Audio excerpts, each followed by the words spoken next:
नमस्कार नमस्कार, मी राजेंद्र गर्ग, उपसंपादक दैनिक आपलं नवे शहर.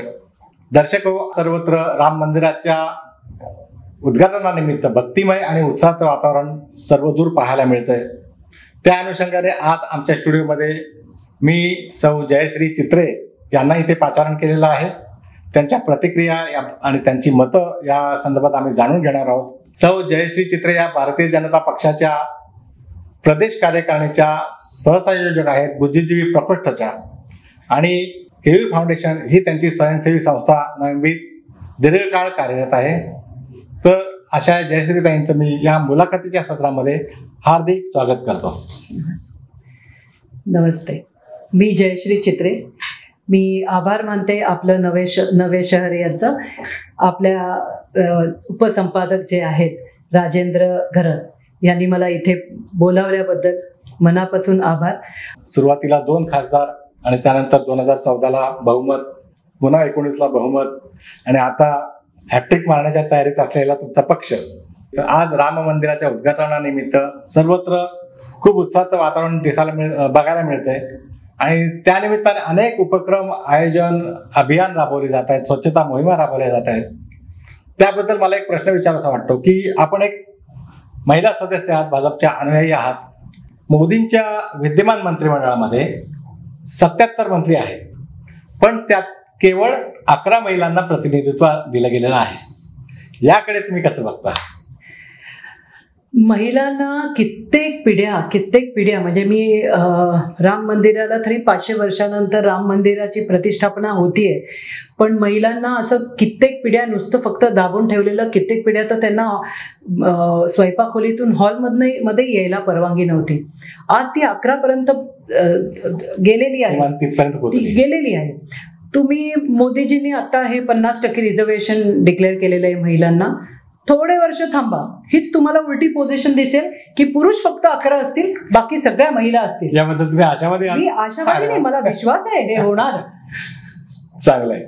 दुसरा एक आक्षेपाचा भाग असा आहे की आत्ताच नोव्हेंबरीत 12 तारखेला नवी मेट्रो, अटल सेतू आणि खारकोपर उरण या 3 महाप्रकल्पांचं उद्घाटन झालं. मोदीजी आले होते त्यावेळी.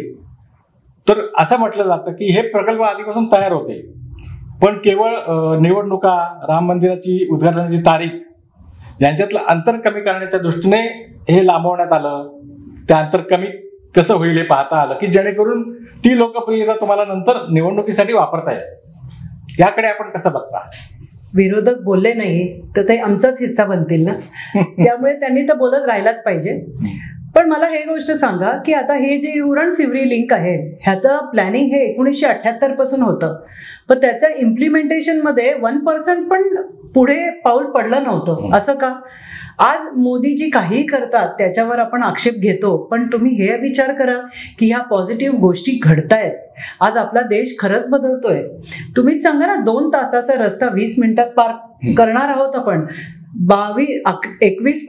22 किलोमीटरचा रस्ता समुद्रावरनं बांधणं, हा जर का तुम्ही पूर्वीच्या राज्यकर्त्यांना विचारलं असतं तर त्यांना ते स्वप्नात सुद्धा नसतं आलं. ते मोदींनी इम्प्लिमेंट करून दाखवलं. त्यामुळे आपण थोडा धीर धरूया. काही गोष्टी पॉलिटिकल असू शकतील, मी नाही म्हणत, पण माझा विश्वास आहे की ह्या सगळ्या गोष्टी चांगल्या घडतायत. तुम्ही त्याच्याकडे बघा. बाकी बोलणाऱ्याचं तोंड आपण धरू नाही शकत, त्याला काही इलाज नाही. ते बरोबर आहे.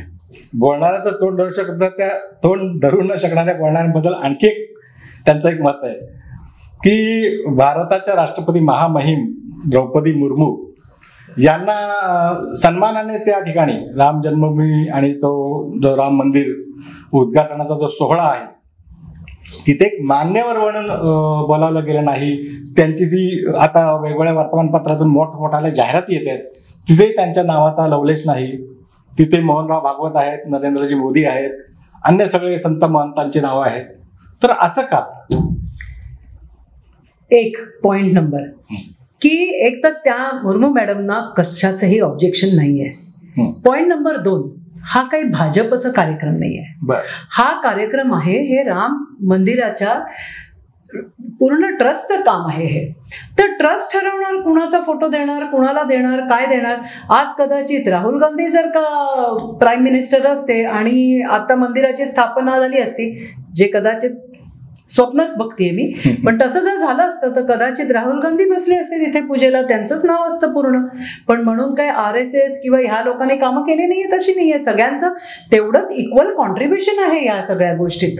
तर ते सगळं जे ट्रस्ट करतंय ते ट्रस्टला ठरवू दे ना, आपण त्याच्यात न बोललेलं. त्यातला अंतिम निर्णय घेणारे ट्रस्टच आहे. सरकारचं आज मोदींनी पूजेला बसावं हाही निर्णय ट्रस्टचा आहे, मोदींचा नाहीये. याला धरून मला आणखी एक प्रश्न विचारायचा वाटतो की नवी तुमचं वास्तव्य 1996 पासून आहे. हो. नवी मुंबईचे खास असे काही महिलांचे प्रश्न आहेत का? महिलांना भेडसावणाऱ्या अडचणी, समस्या, प्रवास करताना, दैनंदिन जीवनात वावरताना काही वेगळा असा अनुभव येतो इतर राज्यातील शहरांपेक्षा किंवा महाराष्ट्रातल्या भिवंडी असेल, कल्याण डोंबिवली असेल अशा शहरांपेक्षा? तुम्ही प्रॉब्लेमच्या दृष्टीने विचारत असाल तर माझ्याकडे उत्तर नाहीये. पण तुम्ही म्हणाल तर भिवंडी किंवा इकडच्या तिकडच्या महिलांपेक्षा आपल्या नव्या मुंबईच्या महिला खूप सेफ आहेत. एक तर त्याला कारण आहे की आपलं एक प्लॅन्ड सिटी आहे. सगळीकडे आज मंदाती असो, गणेश नाईकजी असो, ह्या सगळ्या ज्या आमदारांनी किंवा आपल्या खासदारांनी सगळीकडे इतके व्यवस्थित कॅमेरे फिट केलेले आहेत की गुन्हेगारालाही गुन्हा करताना 10 वेळा विचार करायला लागतो. तुम्ही जर गुन्हेगारीची जर का पर्सेंटेज बघायला गेलं, त्याचं स्टॅटिस्टिक्स बघायला गेलं तर कम्पॅरेटिव्हली नवी मुंबई सगळ्याच दृष्टीने खूप सेफ आहे. खूप सेफ वाटतं मला. आणि इथे येणारा जो क्लास आहे हा एज्युकेटेड क्लास आहे. कारण पूर्वी जर तुम्ही म्हणाल सिडकोच फक्त होतं, तेव्हा सिडकोचे फॉर्म भरणं, हे सगळं करणं, हे सगळं फक्त एज्युकेटेड क्लासलाच पॉसिबल होतं. मग अगदी NL1 असू दे, NL2 असू दे, तरी तिथे तुम्हाला थोडे तरी सुशिक्षित लोकच मिळतात असे. त्यामुळे मला वाटत नाही की इथे काही वेगळे प्रॉब्लेम्स आहेत. बाकी घरेलू प्रॉब्लेम्स म्हणाल तर ते तुम्ही कुठल्याही स्लम मध्ये जा किंवा अमेरिकेला जा, प्रॉब्लेम्सचं स्वरूप थोडासा रंग इकडे तिकडे होईल पण तो काही बदलत नाही. तुम्ही प्रदेश कार्यकारिणीवर वावरताना तुम्हाला तुमचे सहकारी, तुमचे वरिष्ठ यांच्याकडून कशा प्रकारचा अनुभव येतो? अतिशय चांगला अनुभव येतो. अतिशय चांगला अनुभव येतो. कारण ते मला, मी एक स्त्री आहे वगैरे म्हणून बोलत नाहीत किंवा बघत नाहीत, पण एक तुमची बुद्धी, तुमचे विचार, आम्ही जे काही विचार सांगू त्या विचारांची घेवाणदेवाण होते आणि आमच्या विचारांचा विचार केला जातो, हे फार महत्वाचं आहे. त्यामुळे मला अतिशय चांगला अनुभव येतो. म्हणजे अगदी काही काही गोष्टींमध्ये जर तुम्ही बघितलं असेल की आपले सगळे स्कीम्सचं पुस्तक एक आहे, ते पुस्तक ऑलरेडी बनलेलं, पण मला आमच्या काही 2 अधिकाऱ्यांनी सांगितलं की म्हणजे ते बघितल्यावर मला वाटलं की एवढं कोण वाचत नाही बसणार, थोडंसं आपल्याला चेंजेस करता येतील. तर मला लगेच सांगण्यात आलं तू करून दाखव 2-3 तरी स्कीम्स वरती. आणि मी ते करून दाखवलं आणि 48 तासात ते पुस्तक मी बनवून त्यांच्या हातात दिलं, जे आज सगळ्यांच्या हाती आहे. त्यामुळे खूप चांगलं कॉपरेशन मिळतं सगळ्यांकडनं. इथे पण मंदाताई असू दे, नाईक असू दे, संदीप नाईकजी असू दे, खूप चांगलं कॉपरेशन सगळ्यांकडनं मिळतं. तुम्ही केयूर फाउंडेशन या स्वयंसेवी संस्थेचं सुद्धा स्वतः काम पाहता.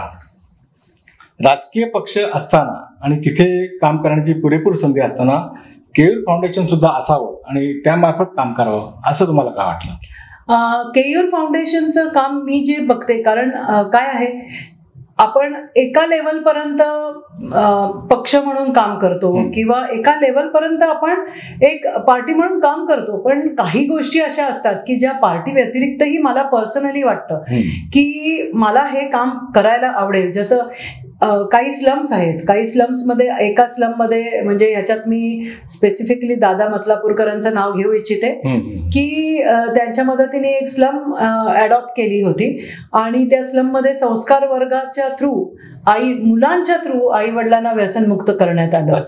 आता ह्या ज्या गोष्टी आहेत ह्या आपण पक्ष म्हणून करू शकत नाही आणि मला केअर फाउंडेशन मध्ये ते काम करायचं आणि मला ते काम करायचं होतं, म्हणून मग मी म्हटलं नाही आपण आपली संस्था करावी आणि मग ते केयूर फाउंडेशन आम्ही चालू केलं. आज आम्ही शिक्षणावर काम करतो, हॉस्पिटल्सवर काम करतो, अशी काही कामं जी स्वतः मला वाटतं की ज्याच्यासाठी मला वर जायची गरज नाहीये ती कामं मी स्वतः करते. त्याच्यात जयश्रीताई मला सांगा, या राम मंदिराच्या या संपूर्ण घडामोडींमध्ये अनेक लोकांचा सक्रिय सहभाग राहिलेला आहे. ही न्यायालयीन प्रक्रिया दीर्घकाळ चालली, त्याच्यात बराच कालापय झाला, त्याच्यात निर्णय उलटसुलट आले, अनेक घडामोडी घडल्या. या सगळ्या घडामोडींकडे तुम्ही कसं पाहता? तुमचा याबद्दलचा अनुभव काय सांगाल? 1528 साली बाबरनी मंदिर तोडून तिथे बाबरी मस्जिद उभं केलं. आता त्याच्यानंतर जजेसनी मिळून परवानगी दिली एका पॅनलनी की तुम्हाला मंदिर बांधायचं. 1992ला आपणच कारसेवा करून ती काय म्हणतात, ती जी प्रोसेस होता तो प्रोसेस स्पीडअप करण्यासाठी ते करायला लागलं, कारसेवा करायला लागली, नाही तर ती स्पीडअप नसती झाली. ती स्पीडअप करून आपल्याला ती परवानगी मिळाली. त्यानंतर सोमपुराजींनी तो जो ग्रुप आहे ते आर्किटेक्ट्स आहेत आपले आणि वास्तुशास्त्रज्ञ पण आहेत. सोमनाथ मंदिर पण त्यांनीच बांधलेले. हे जे मंदिर आहे ते मंदिर होतं हे 2003 साली ASIनी म्हणजे आपल्या आर्किओलॉजिस्टनी प्रूव्ह केलेलं की इथे मंदिर आहे, आपल्या मंदिराचे अवशेष मिळालेले. आता ह्यातनं हे सुंदर मंदिर तयार झालेलं आहे. 392 पिलर्स आहेत, 44 दरवाजे आहेत. हे एवढं सुंदर मंदिर केलेलं आहे. ह्याचं दर्शन आपण सगळेच घेणार आहोत. जसं जेरुसलेमला प्रत्येक ख्रिश्चन जातोच, हाजला प्रत्येक मुस्लिम जातोच, तसंच मी म्हणेन की प्रत्येक हिंदू या मंदिराला येणार. आणि वेळ लागला असेल काही ठिकाणी, पण अतिशय लिगली आणि व्यवस्थित हे काम झालेलं आहे. बाकी नावं ठेवणारी लोक आहेत, कोण म्हणतं इकडे 3 किलोमीटर हल्लं, तिकडे 3 किलोमीटर हल्लं, बुरुज इथे नव्हता पाडला वगैरे वगैरे, पण त्यांनी काही फरक पडत नाही. आज मंदिर उभं आहे, सत्य हे आहे आणि हा आनंद पसरावा एवढीच एक इच्छा. तर दर्शको, आज आमच्या स्टुडिओत येऊन जयश्रीताईंनी राम मंदिर संदर्भात आणि अन्य विविध विषयांवर विचारलेल्या प्रश्नांना चपखलपणे पटतील अशी उत्तरं दिली आणि आमचं समाधान केलं. त्याबद्दल मी जयश्रीताईंचे आभार मानतो आणि त्यांना पुढील सर्व वाटचालीसाठी खूप शुभेच्छा देतो.